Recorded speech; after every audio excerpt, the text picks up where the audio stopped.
Vamos lá, meus irmãos, vamos lá, continuando aqui nossa nona aula de Geografia Bíblica 2, é o segundo bloco, hoje é o nosso último dia de aula, e estou muito feliz aqui, porque estamos tratando do cristianismo no Ocidente. Então, vamos continuar falando, né?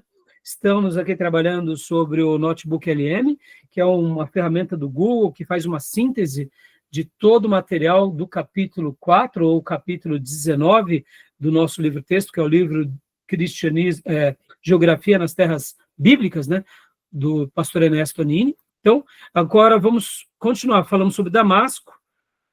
Agora a gente vai falar sobre... Não, falamos sobre a Arábia, e agora vamos falar sobre Damasco. Não é isso? Isso, vamos falar sobre Damasco, que é outra cidade importantíssima. E eu quero dedicar um tempo bem significativo em Antioquia, tá?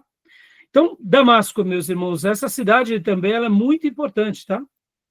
Então, ela é muito importante nas páginas da Bíblia. Que cidade é essa? O que vocês lembram de Damasco? Caminho de Damasco. Isso. O que Estava acontece ali?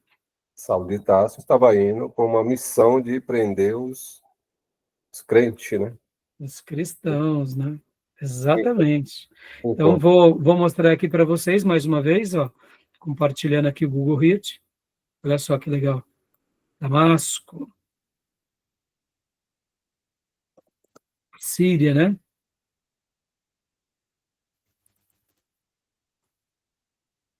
Ele estava indo prender os nossos irmãos, aqui é a cidade de Damasco, na Síria.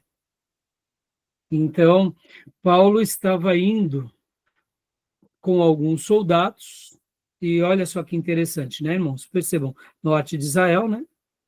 E, bom, o que o Senhor disse para Paulo? Paulo, vocês lembram das palavras? Por que me persegues? Exatamente, né? Paulo, por que me persegues? Olha aqui o mapa, né? Fazendo a correspondência, tá vendo? Paulo, por que me persegues? Agora, olha só que lindo, hein, irmãos? Paulo estava indo perseguir quem? Jesus ou a igreja? Estava indo perseguir quem? Os cristãos, né? Ou aqueles da seita do caminho. a igreja, Mas, né? exatamente, a igreja. A igreja tinha passado por uma perseguição em Jerusalém, e agora, né, eles tinham se espalhado, e agora Paulo pega a carta da autoridade, dos líderes do templo, do sinédrio, e ele vai, em nome desse sinédrio, desses líderes, perseguir agora os crentes em Damasco. Isso representa o que para nós, irmãos? Que havia uma grande comunidade de cristãos nessa cidade, né? E a gente vai agora aprender um pouco. Então, essa região aqui. Vou até tirar aqui o mapa, ó, só para vocês terem uma ideia. É literalmente aqui, ó, Damasco. Onde hoje ainda é Damasco, né? Na Síria. Então, Jesus diz, por que você me persegue? Guardem isso, irmãos. Quem persegue um cristão está perseguindo o Cristo. Nós representamos o Cristo na Terra. Recentemente eu preguei, né? Que a igreja de Jesus é o corpo de Jesus na Terra. Nós somos os representantes dele aqui.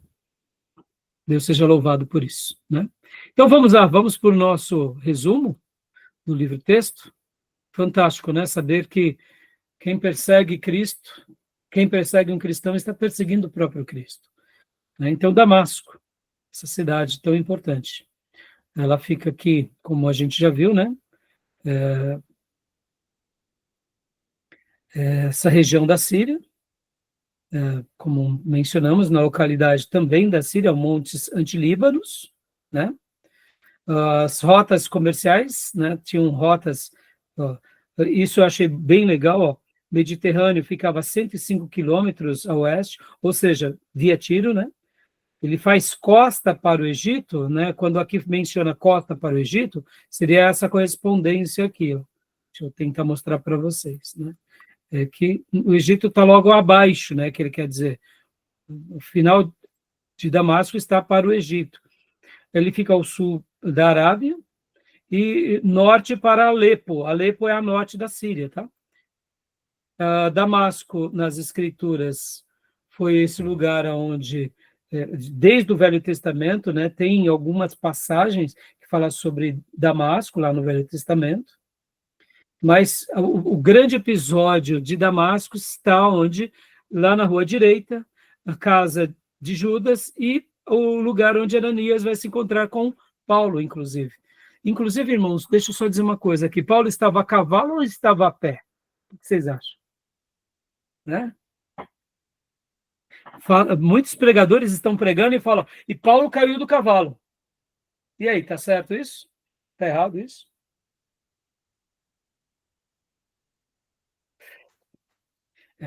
Isso é fruto de desenho? É fruto de filme? O que vocês acham?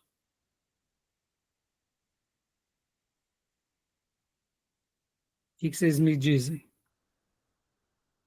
Eu acho que devia estar de cavalo, né? No meio de transporte, não era? E vocês, meus irmãos, e aí? Né? A gente tem que lembrar que ele sai aqui de Jerusalém, meus irmãos, ele sai de Jerusalém, olha. Então, quando a gente pensa, né, de Jerusalém para Damasco, a pé, ele tinha que passar tudo aqui, a região da Samaria, depois ele tinha que pegar aqui a Galileia, né? E olha, ele ia para as regiões, né, no Antilíbano, ou seja, é uma viagem longa. Deduzimos que é a cavalo, né? Mas a Bíblia não fala que ele estava a cavalo. Não, não fala. Só fala que ele cai ao ver. Então fala que ele cai, mas não fala que ele estava. Caiu do cavalo. No entanto, tinha uma comitiva com Paulo. Tinha ou não tinha? Tinha uma diligência, né? Tinha uma diligência. Então, é bem provável que ele, como uma grande autoridade entre os líderes, se deduzimos, entendeu? Não. O problema é quando a gente faz as afirmações, né? Porque o texto não fala, né? Não fala. Não fala. Aí mostra Paulo nos desenhos ou nos filmes, né? E aí ele cai do cavalo e o pregador fala, e quando o Senhor aparece, ele cai do cavalo. O cavalo é acréscimos nossos, são deduções nossas, né? Tá bom? Mas é bem provável, né? Porque não era tão próximo. Não era uma viagem de um dia, né? Tá bom? Então, voltando aqui. Continuando aqui. Nosso resumo. Outra coisa fantástica, né, irmãos? Aqui, Ananias, né? Quem era Ananias aqui, irmãos? Quem era Ananias? Quem era esse Ananias?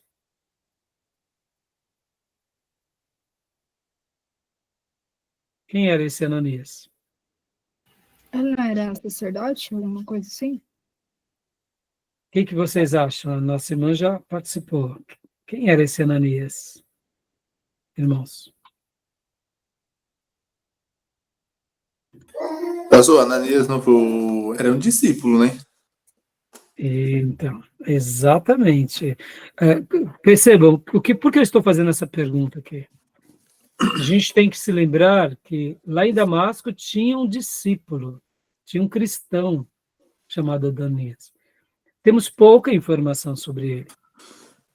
Temos pouca informação. Tanto é que, o que eu quero destacar aqui? Lembra que no texto que lemos de Atos 13, nós mencionamos que o Espírito Santo falava livremente na igreja primitiva? Estamos aqui diante de um cristão em Damasco, piedoso, que tinha por nome de Ananias. E quem fala com ele é o próprio Senhor. E ele indaga o Senhor com liberdade, porque o que ele diz? Senhor, Paulo, aquele pelo qual está perseguindo o teu povo? E o Senhor disse, não, é ele mesmo, pode ir, que eu tenho uma obra na vida dele, ele vai ser enviado entre os gentios, e aí ele chega, então, na rua, no lugar, né, naquele lugar onde, de fato, aqui, né, ó, Damasco nas Escrituras, né, ó, ele chega na rua direita, na casa de Judas, Paulo está cego, mas enquanto Paulo está cego, ele está orando e jejuando, e ali a gente entende que aqui, durante esse período de cegueira de Paulo, é um período em que o Senhor está falando com Paulo. Ele está em oração e jejum. Porque ele vê uma luz, ele fala com Cristo, ele ouve Cristo, ele cega-se, e agora vem esse Ananias, ora por ele, a cegueira de Paulo cai como escamas, ou seja, houve um milagre, e aqui Paulo o batiza. Ou melhor, Ananias o batiza. Pastor, mas o batismo não é em rio? Geralmente era em rio. Mas e aqui em Damasco? Tinha algum rio ali, logo perto, assim?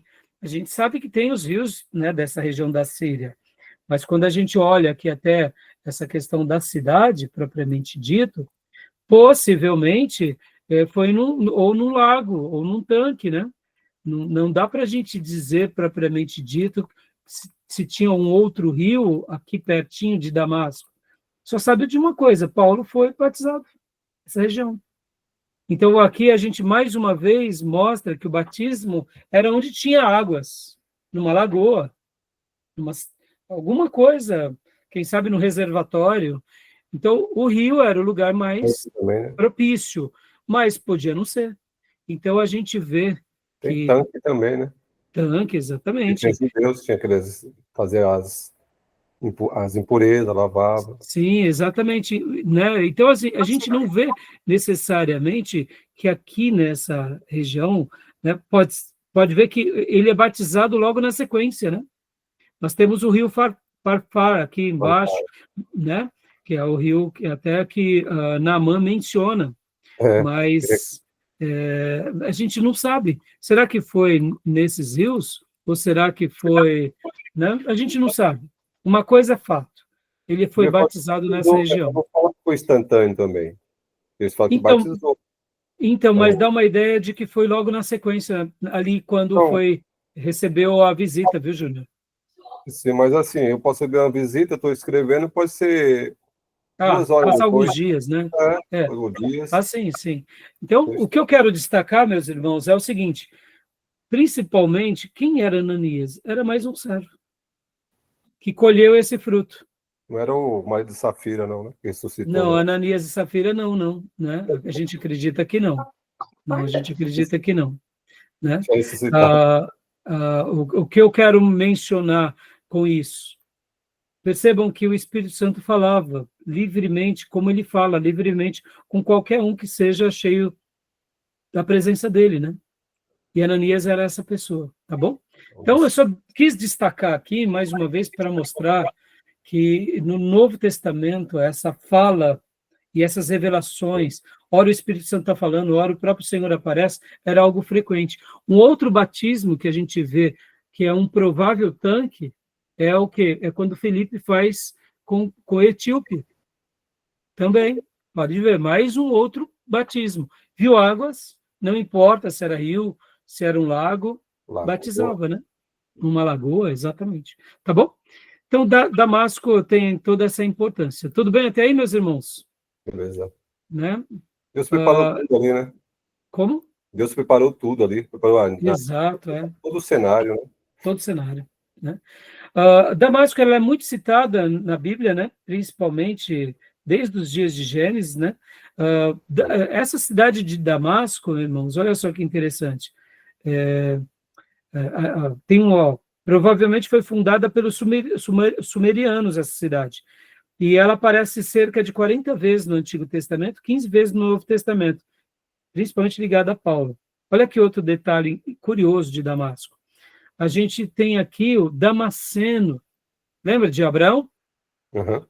O Damasceno de Eliezer, né? Uhum. Ele era de Damasco. Então, Davi tem uma experiência em Damasco, ele tomou e estabeleceu guarnições em Damasco. Temos também ali Eliseu visitando Ben-Hadad, Salmanaser, que derrota Azael, Tiglat-Pileser III tomou e deportou os habitantes, né? Então, quer dizer, Damasco é uma cidade muito citada no Velho Testamento, tá bom? No período dos romanos, pode ver aqui os Seleucidas, né? Era um grupo que vocês vão aprender bastante sobre os Seleucidas lá em Introdução ao Novo Testamento. que eram grupos que saem ali dos generais de Alexandre o Grande, Grandes. e tem tanto os Seleucidas quanto os Ptolomeus, tá bom? A gente vai trabalhar bastante com eles. E Damasco nos dias de Paulo, pode ler para nós aqui, Júnior. Damasco nos dias de Paulo. Essa parte aqui. Governada por Aretas IV, 9 a.C. a 40 depois de Cristo. Aretas IV derrotou Herodes Antipas, inúmeras sinagogas. Atos 9:2, Paulo pregou primeira mensagem cristã. Perseguido por Aretas, desceu pela muralha abaixo. Atos 4:20 a 25. Retirou-se para a Arábia após breve estadia em Jerusalém. Retorna a Damasco 3 anos depois. Gálatas 1:17. Exato, né? Então, assim, ó, olha que legal essa informação, irmãos. Existem inúmeras sinagogas. Então, dava para ver que havia um polo judaico muito grande nessa cidade de Damasco. E os cristãos foram para essa região. E Paulo prega a sua primeira mensagem ali. Mas, ao mesmo tempo, tem aquela perseguição que ele acaba descendo por uma muralha, né? Como está em Atos 9, tá bom? Tudo bem até aí, meus irmãos? Alguma pergunta, alguma dúvida? Tranquilo? Ok. Porta de Damasco e jornada de Paulo, né? Mas leia para nós também, Júnior, mais uma vez, essa porção. Ok. Conversão às portas. Atos 9, 1 a 9. Batizado em água. Atos 9:18. Batizado no Espírito Santo.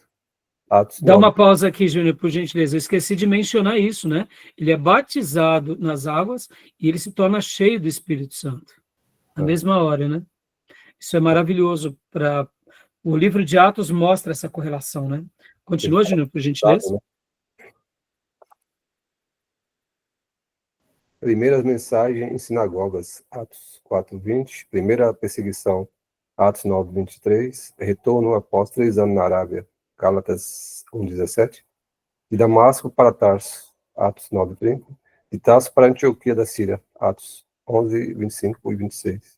Joia. Então, meus irmãos, essa é uma boa síntese, né? Já mostrei no gráfico para vocês, e agora a gente vai para... Alguma pergunta sobre Damasco? Alguma dúvida? Tudo bem? Vamos agora para uma próxima cidade, que é uma das mais importantes do Novo Testamento. É aqui, meus irmãos, aqui muda tudo. Aqui muda toda a configuração, né? Lembrando que a igreja, ela nasce entre os judeus, ela tem uma sede, vamos dizer assim, que é em Jerusalém. Pastor, mas a igreja, ela nasce com Jesus ou ela nasce em Atos, quando o Espírito Santo é derramado? Há uma discussão que a gente vai trabalhar isso em eclesiologia, tá bom? Mas assim, Jesus inaugura o projeto igreja, mas ele é o Deus que encarna, que está encarnado e está vivendo com seus discípulos. Ele morre, ressuscita, é levado aos céus e vem o Espírito Santo. Agora, essa igreja que já existia com Jesus e já existia com os apóstolos, agora, vamos dizer assim, ela é inaugurada com os homens apenas e agora com o Espírito Santo, né? Lembrando que é Deus Filho, na minha opinião, tá, irmãos, que inaugura a igreja, e agora é o Espírito Santo com os apóstolos. Então, a gente pode ver que há uma discussão sobre isso. Quando nasce a igreja? Tá? Não vamos entrar muito no meandro, nos detalhes, mas eu particularmente faço essa leitura. E o que eu quero destacar aqui? Que logo depois desse fato, que é o fato onde o Espírito Santo é derramado, e é derramado aonde, irmãos? Olha só que interessante. O quartel-general de Jesus estava onde? Jerusalém, né? Não. No primeiro momento, não. Quartel-general de Jesus. Júnior. Onde ele separa os 12, onde ele treina os 12. A Galileia? Isso, a Galileia, né? É. A Galileia é o quartel-general do mestre.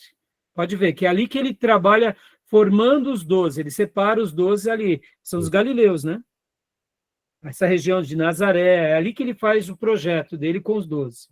Mas agora, quando o Espírito Santo vai ser derramado nessa igreja pré-gerada, embrionária, É aonde? Agora sim, é o que você falou, né, Júnior?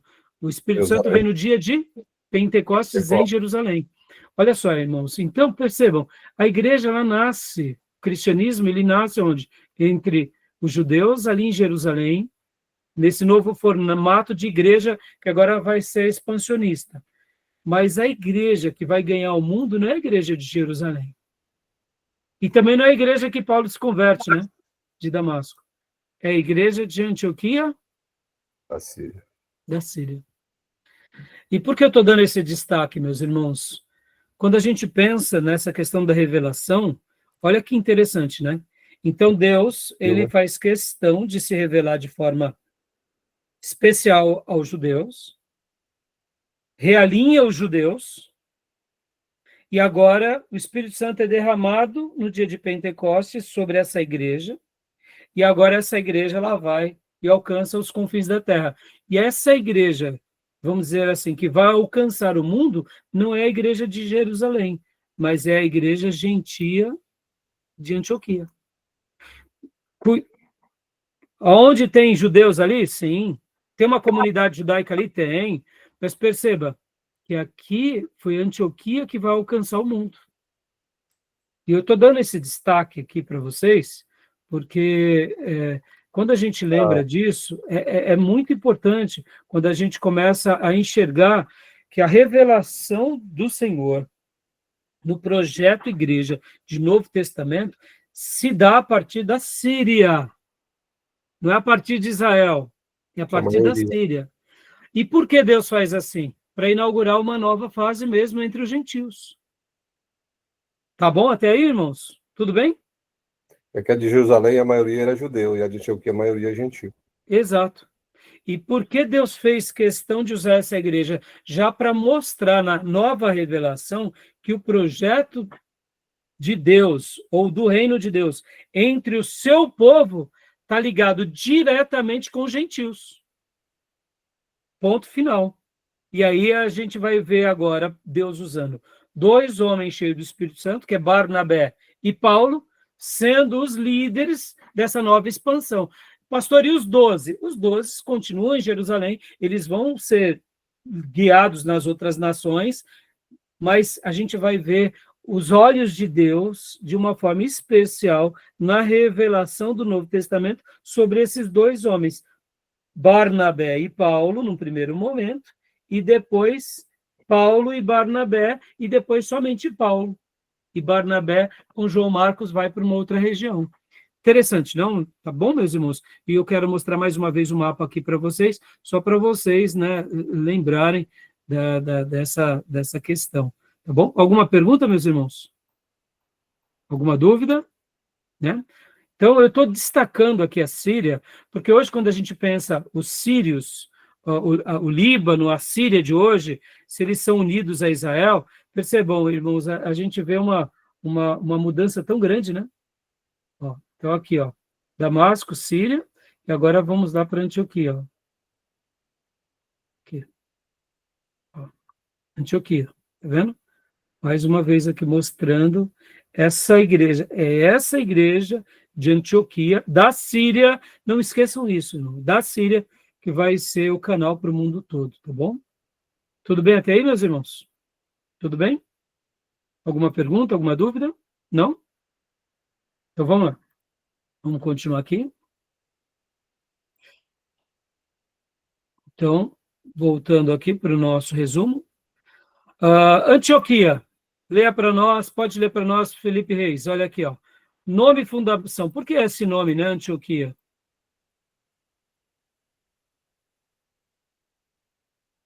Pode ler para nós aqui, Reis. Está bloqueado o seu microfone. Pronto. Agora foi. Procede de Antíoco, fundada por Seleuco Nicator, 300 a.C., homenagem a seu pai Antíoco, significado sofredor ou resistente, mais famosa das 17 Antioquias. 16, né? É isso? 16, isso. Percebam, muitas cidades eram apelidadas de Antioquia. Vocês vão ver bastante esse nome, os Seleucidas, os Antíocos, né? Vocês vão lembrar de um nome muito famoso, Antíoco Epifânio. Então, os Ptolomeus, né, são nomes que vai ser muito familiarizado quando a gente for trabalhar em introdução ao Novo Testamento, tá bom? Então, o nome é em função disso, né? Nenhuma novidade até aqui, né? A localização a gente já falou, né? Agora, olha que interessante aqui, meus irmãos, ó. O sul do Rio Orontes, 40 quilômetros de embocadura. O Rio Orontes passa, né, próximo a essa região da Antioquia.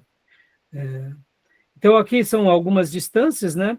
A gente só está vendo alguns detalhes.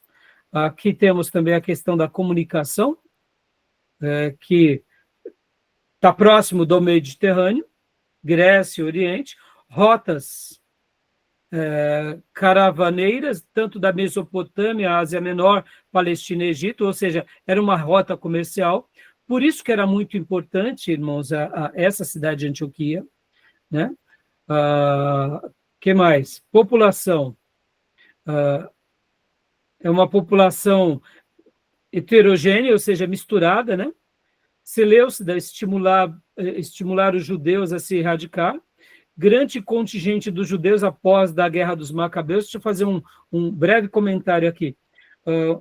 Não tem o livro de Macabeus na Bíblia Católica? O livro de Macabeus na Bíblia Católica, ele é um livro histórico, irmãos. É um livro para ser lido como mais um livro como, por exemplo, a história dos Hebreus de Flávio Joséfo, tá? Ele vai contar o livro de Macabeus, ou a Guerra dos Macabeus, ela é muito interessante, ela vai acontecer ali antes de Cristo, e naquele período chamado de Guerra dos Macabeus, muitos foram para essa região de Antioquia. Assim como havia uma comunidade muito grande em Damasco, havia uma grande comunidade também em Antioquia por causa dessa Guerra dos Macabeus, tá bom? Então, após a perseguição de Jerusalém contra a igreja, muitos cristãos também foram para essa cidade, né? Então, era uma cidade muito grande e muito populosa, tá bom? Só para dar uma informação, uma síntese aqui para vocês, tá? Aqui, eu queria ler para nós, Reis, essas partes aqui, ó. Eu não tô enxergando, não. Na história, né? Isso. Nasceu grande, distância a Damasco, 220 quilômetros, distância a Tarso da Cilícia, 50 quilômetros. Pompeu capturou 64 a.C., declarou-a livre, capital da província romana da Síria.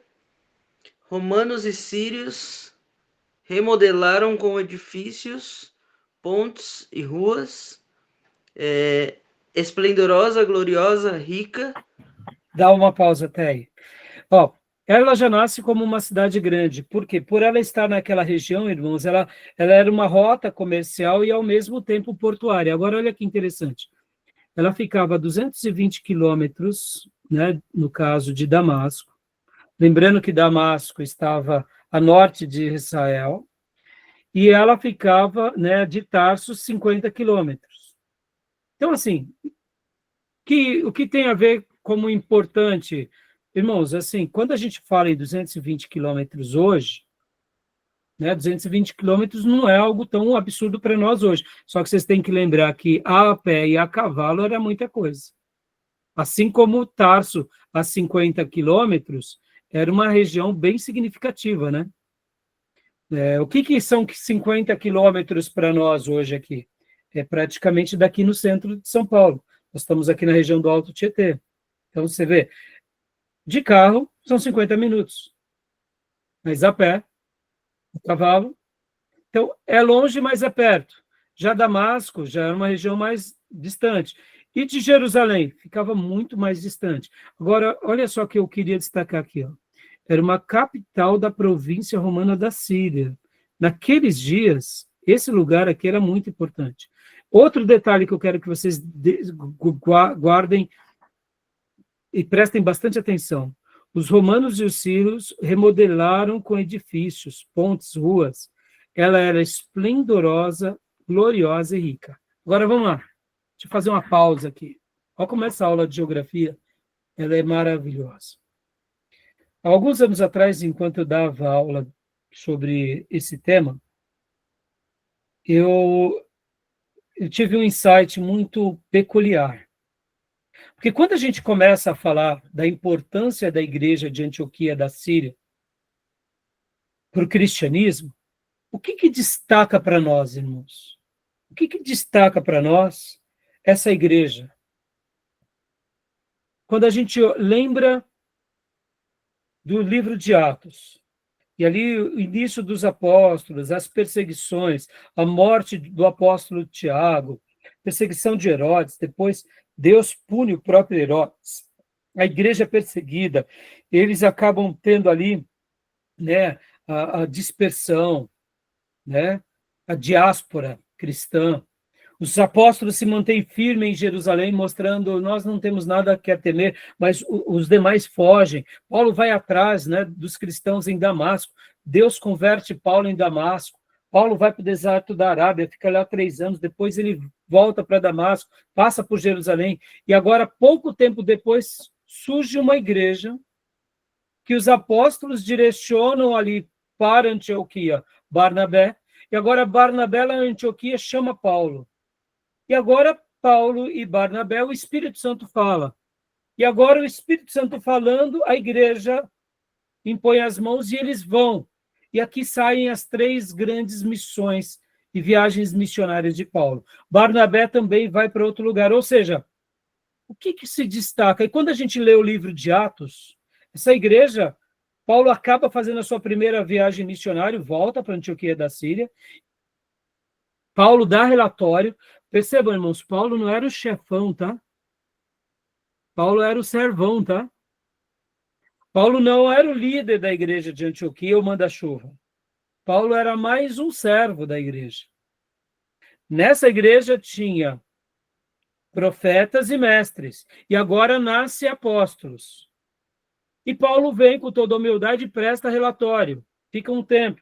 Vai para a segunda viagem missionária. Antes de discute com Barnabé. Barnabé e João Marcos vão para uma região. Paulo e agora Silas fazem a sua segunda viagem missionária. Tem novas conquistas, etc. E tal. Volta, presta relatório. Terceira viagem missionária, mesma coisa. Vai e volta, presta relatório. Percebam, por que eu estou gastando essa ênfase? Em algum momento, lendo o livro de Atos, a gente vê que essa igreja ela era rica, que ela era uma igreja poderosa, que era uma igreja de abastado. A gente destaca isso ou não? Seja honesto comigo. O que destaca no livro de Atos sobre essa igreja de Antioquia da Síria? O que se destaca? Que eles eram o quê, meus irmãos? Lembrando que Deus dá para eles já um apelido, um cognome de cristãos. O que destaca dessa igreja? Vamos lá. Quero a participação de vocês.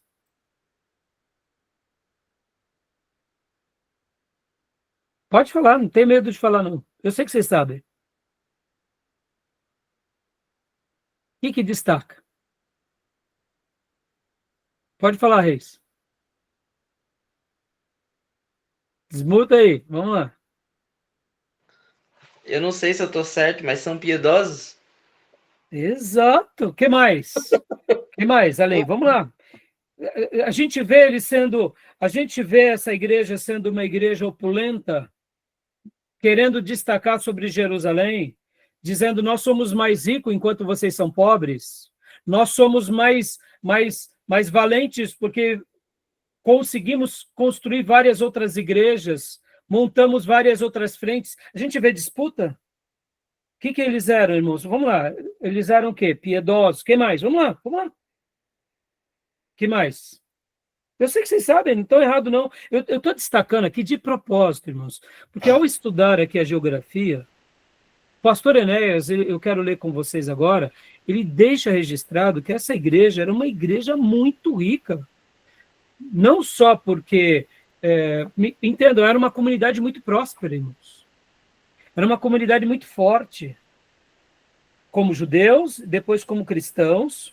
Era uma cidade rica, mas em nenhum momento demonstra a riqueza deles. Em nenhum momento demonstra o poder financeiro deles. Em nenhum momento mostra a erudição deles. Em nenhum momento mostra a influência política deles. O que se demonstra na igreja de Antioquia são todas as virtudes cristãs que estavam sobre o Cristo, sobre os apóstolos, agora estavam sobre esses irmãos de Antioquia.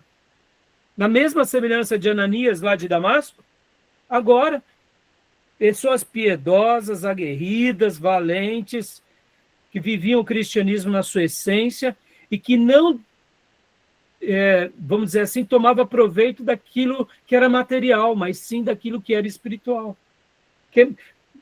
Vocês lembram de outras coisas da igreja de Antioquia? Vamos lá. Pode falar, irmã Elisângela.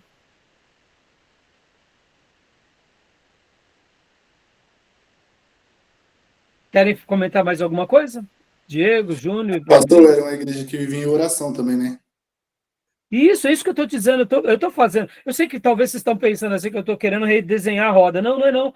Eu estou querendo mostrar para vocês que essa igreja era uma igreja de piedade, de clareza de papéis, de pessoas humildes. Percebam, irmãos, eles financiavam as viagens de Paulo.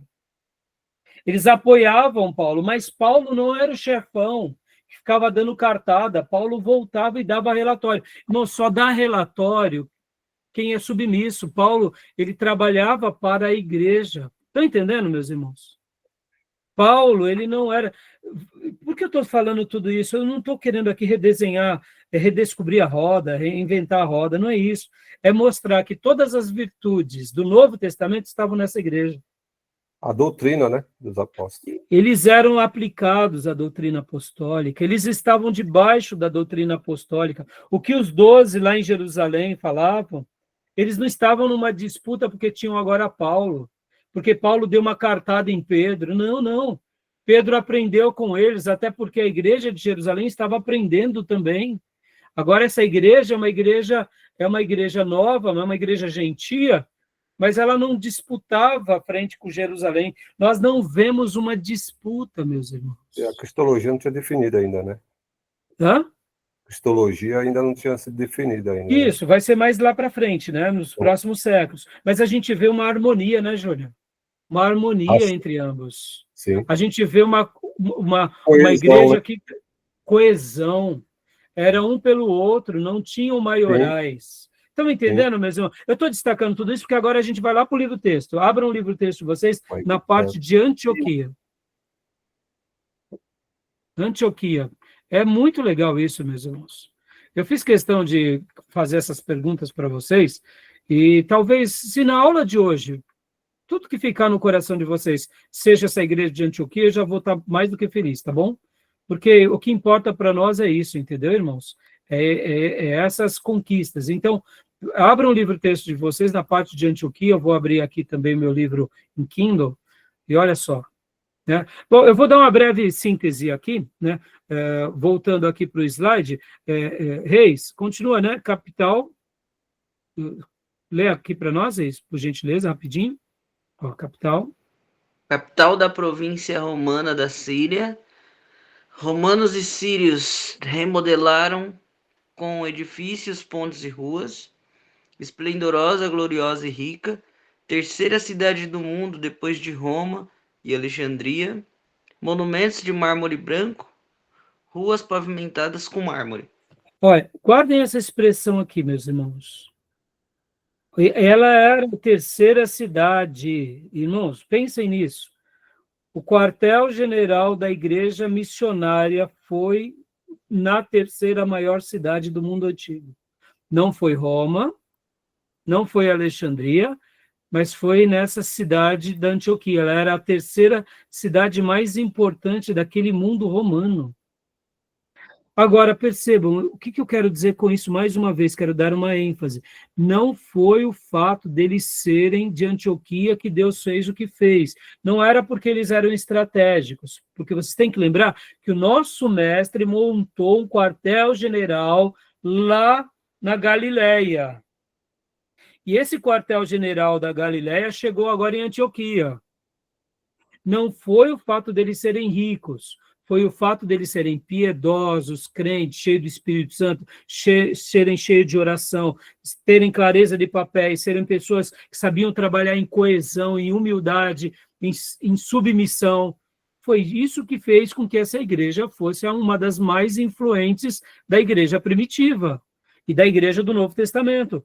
Todas as cartas que nascem de Paulo nascem a partir dessa igreja. Porque Paulo foi enviado, e aí Paulo vai para várias cidades, ele prega, ganha cidades, ganha povos, aí a partir daí nascem as cartas. É claro que nem todas, irmãos. Podem ver que também, quando houve essa perseguição lá em Jerusalém, muitos cristãos chegaram em Roma.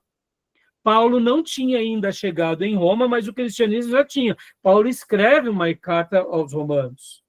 Então, é claro que nem tudo foi Paulo. É o que eu quero dizer, foi o colegiado apostólico. Mas o que eu quero dizer é o seguinte, que as igrejas que vão nascer através do trabalho de Paulo, que depois, inclusive, o próprio João, quando ele escreve as igrejas da Ásia, que a gente vai chegar lá, querendo ou não, foi tudo fruto dessa igreja. Não era unicamente dela, mas a participação dela, tá bom?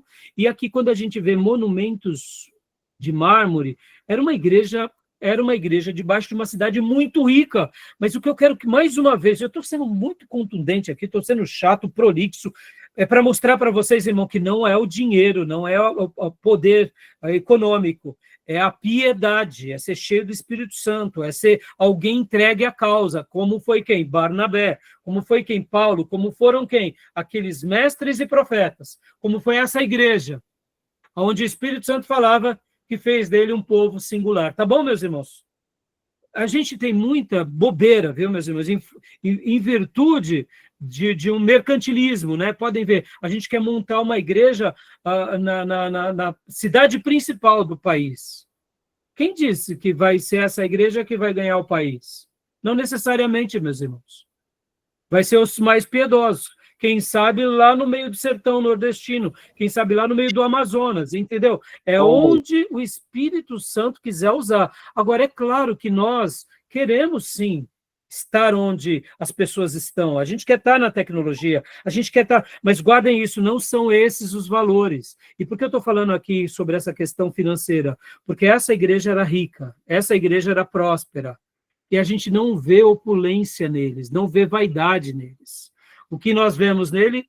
Sacrifício e piedade, tá bom? Fala, Júnior. A igreja de Roma não foi fundada por Paulo, não, né? Ele colaborou. Ele colabora, mas pode ver que Paulo, com a sua pena, né, Júnior? Já sendo um gentil, separado por Deus, ele foi um dos grandes líderes da igreja de Roma. Por quê? Porque ele era o gentil. Hã?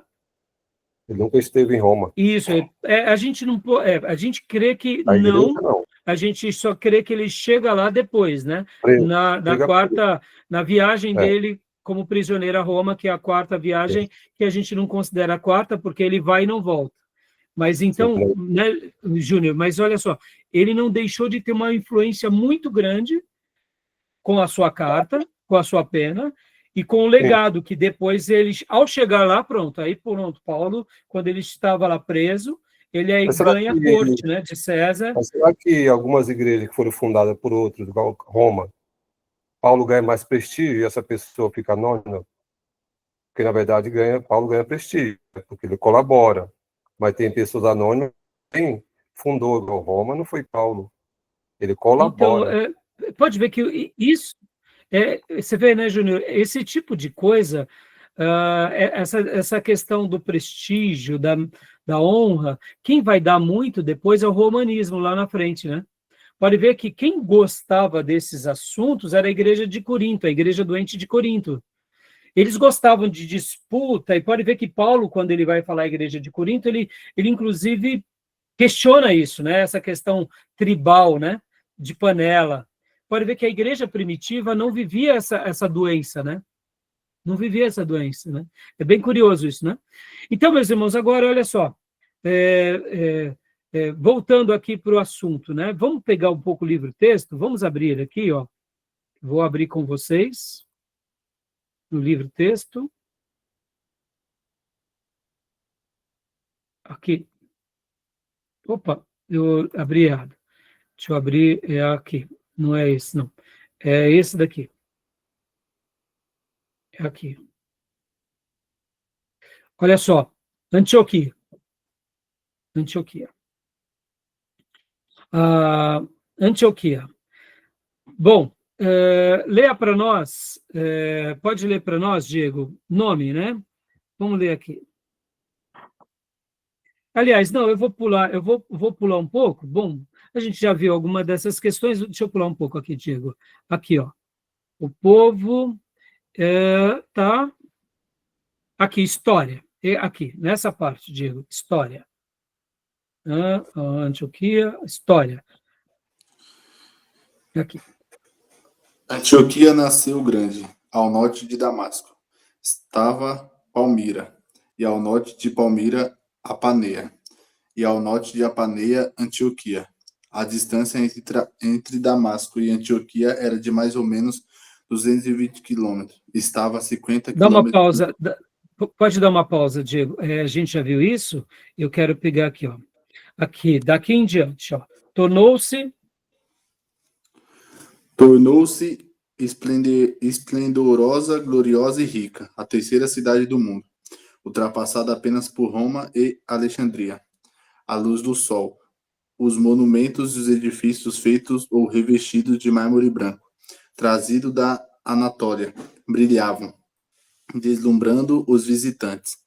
Era realmente um esplendor de beleza. Muitas ruas em Antioquia eram pavimentadas com mármore branco. Dá uma pausa aqui. Percebam, irmãos, olha como essa igreja era rica, como ela era notável, como ela era diferente. E nenhuma vez no Novo Testamento, em Atos dos Apóstolos, destaca-se essa riqueza. Vocês já viram alguma coisa em Atos que destaca isso daqui? O que se destaca em Atos? É as virtudes cristãs. Estão entendendo onde eu quero chegar? Estão entendendo? O fato das finanças terem financiado Paulo, Barnabé, João Marcos, tudo bem, dinheiro a gente vai precisar de dinheiro, mas lembre-se, irmãos, toda obra de Deus e toda obra do Espírito Santo, ele providencia o recurso, tá bom? Não duvidem disso, porque o que fez dessa igreja ser grande não foi o fato deles serem ricos, porque a igreja dos apóstolos lá na Galileia era uma igreja que tinha dificuldades. E como se não bastasse, tinha até um ladrão, que era Judas, para piorar a situação. E a igreja apostólica de Jerusalém, não pensem vocês que eles estavam em berço esplêndido.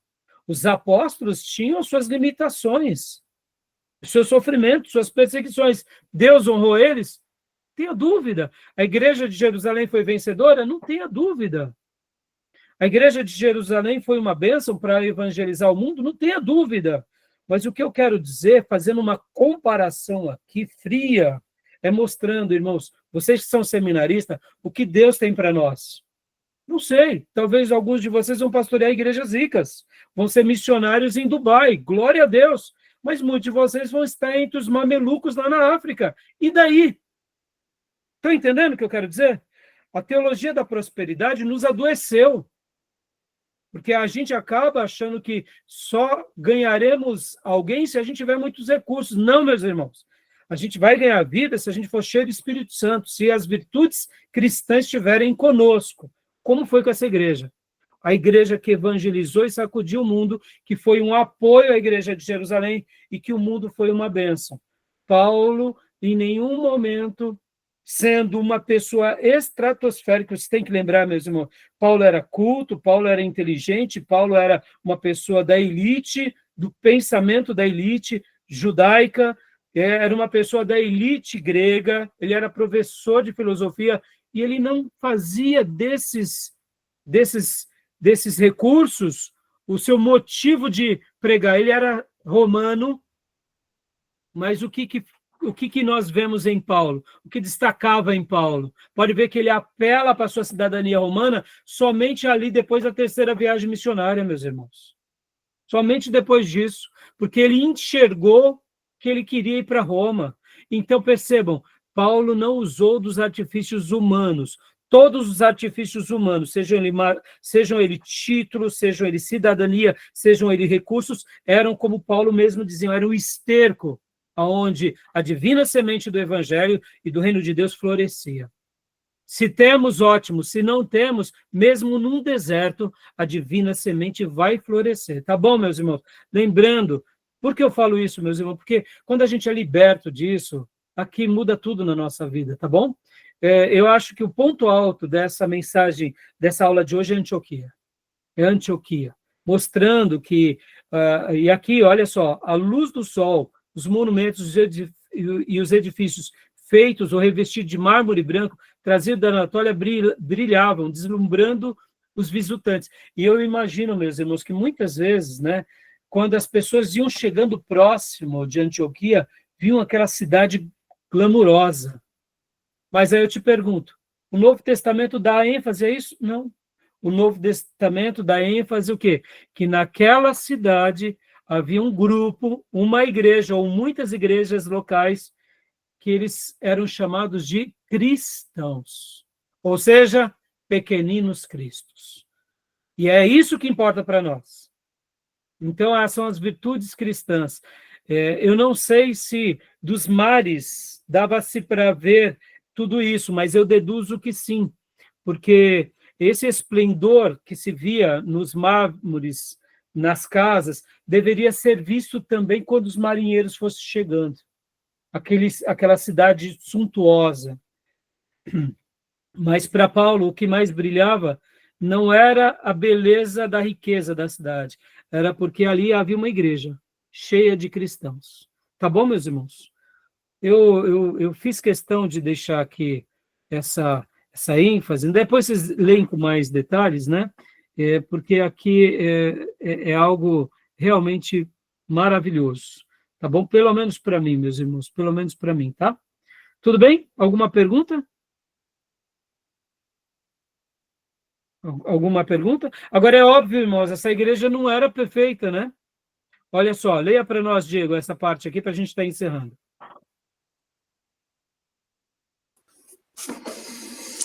Perto de Antioquia estavam os bosques de Dafne, bem como um santuário dedicado a Apolo. Em Dafne, atividades indecorosas e orgias eram praticadas em nome dos deuses. Era uma cidade muito cruel, muito sangue inocente foi nela derramado. No dia do apóstolo Paulo e de seus companheiros Barnabé, Dafne estava mergulhada nas trevas de um paganismo brutal e de uma idolatria vil.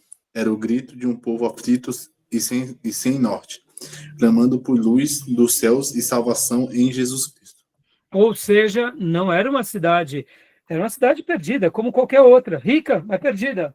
E aí chega Paulo, chega Barnabé, chega essa igreja, e aqui eles são sal e luz, né? E pode ler para nós aqui essa frase que o pastor Enéas coloca para nós, o Espírito Santo. O Espírito Santo organizou a igreja de Antioquia. Continua para a gente, irmão. A igreja de Jerusalém enviou Barnabé para inspecionar o nascente do trabalho e para ajudar a igreja. Ele era homem de espírito aberto e cheio do Espírito Santo, de fé e amor. A igreja cresceu tanto que Barnabé não conseguia dar conta do trabalho. Foi então a Tarso e trouxe Saulo. Barnabé e Saulo doutrinaram os convertidos, levando-os ao crescimento. O número de salvos de Antioquia chegou a ser uma numerosa multidão. Atos 11:26. Nessa comunidade falava-se Cristo, tanto que se falou que os do caminho, pela primeira vez, foram chamados de cristão. Aleluia, meus irmãos. Então, eu quero, assim, sabe, destacar isso. Barnabé era um homem cheio do Espírito Santo, buscou outro homem cheio do Espírito Santo, e aqui, mais uma vez, olha, pequeninos cristos nascem ali. E Continua, só ler essa última parte para nós, Diego. Antioquia da Síria. A Antioquia da Síria foi um ponto estratégico para o estabelecimento da igreja gentílica. Dessa cidade, o evangelho foi levado a povos, línguas e nações. O trabalho de evangelização na região continuou crescendo. Escavações arqueológicas feitas no local onde outrora floresceu Antioquia da Síria, hoje Antáquia, revelaram nada menos de 20 templos cristãos do século IV d.C. Antioquia foi destruída em 538 d.C., tomada por Cosroes, rei persa. O imperador Justiniano a reconstruiu. Os sarracenos tomaram-na em 635 d.C. Em 1084 passou para o domínio turco. Em 1068, os cruzados dominaram-a até 1269. Daqui em diante esteve sempre sob poder muçulmano. Alguns terrenos prejudicaram grandemente a cidade, de modo especial os de 1822. Terremotos, né? Isso. Então, tá bom, meus irmãos. O que vocês acharam dessa ponte que eu fiz agora? Então, eu fiz questão... É aula de geografia, pastor? É teologia? Perceba, não tem como a gente deixar de correlacionar, né? Vamos imaginar aqui, meus irmãos, se Deus nos colocar numa das cidades mais ricas do mundo, tá bom, e daí? Não vai ser o dinheiro, meus irmãos, não vai ser o status. Vai ser se nós somos pequeninos cristos. Se nós formos pequeninos cristos, vamos continuar sendo fiéis a esse legado. Se de repente a gente perdeu esse cognome, a gente pode até ter tudo, pode montarmos basílicas, igrejas, templos, podemos ter prédios, escolas, faculdades, hospitais, seremos mais uma religião que tem a aparência de quem vive, mas está morta. Guardem isso no coração, meus irmãos. Guardem isso, né? Porque eu acho que a Antioquia da Síria deixa essa mensagem para todos nós, tá bom? Beleza, meus irmãos? Vamos para o último bloco, né? Vamos parar aqui. Fechado? Alguma pergunta? Alguma dúvida? Não? Vamos então para o último bloco. Eu vou parar aqui a gravação e a gente vai para o último bloco e vamos fechar a matéria, tá bom? Então, só um minuto.